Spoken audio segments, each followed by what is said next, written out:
ये मेन जी इनके boulevard roads हैं। ये कमर्शियल एरिया इनका बन रहा है। ये जनाब ये हम सोसाइटी के थोड़ा अंदर की तरफ आए हैं। इनके जी 5 मरले के जो प्लॉट्स हैं जो कि और ये कुछ प्लॉट्स हैं जिनके नंबर के हिसाब से दे रहे हैं, तकरीबन 1000 के करीब प्लॉट्स हैं। देखिए खूबसूरती तो है इसकी। ये बिल्कुल जनाब वो सामने अगर आप देखें मशीनरी में आगे तक भी जाऊँगा देखूँ, मशीनरी जी खड़ी हुई है, काम शाम चल रहा है इनका, ठीक है। और डेवलपमेंट डेफिनेटली जी आप रेडी फॉर कंस्ट्रक्शन बहुत थोड़ा इलाका है, लेकिन फ्यूचर की इन्वेस्टमेंट के हिसाब से ये काफ़ी अट्रैक्टिव लग रही है जगह। ये मेन बुलेवार्ड रोड है जिसके ऊपर मैं इस वक्त खड़ा हूँ। ये आगे तक कहीं में है, वहाँ पे इधर की वर्किंग चल रही है साइड पे। ये जो जगह है ये इनके कमर्शियल एरिया का ही बता रहे हैं। वो जो सामने आपको नज़र आ रहे हैं वो सारे बहरिया टाउन के बहरिया एनक्लेव के इनके अपार्टमेंट्स नज़र आ रहे हैं हमें।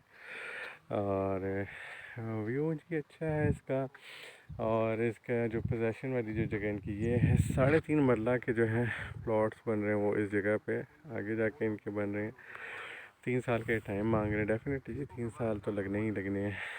इनको लेवल करेंगे, इसको बनाएंगे, डेवलपमेंट है, सीवरेज लाइन है, बाकी सारा सिविल वर्क है, तो डेफिनेटली जी टाइम तो लगेगा, मगर इन्वेस्टमेंट के पॉइंट ऑफ व्यू से जनाब ये एक अच्छी चीज़ है, बेहतरीन है जी।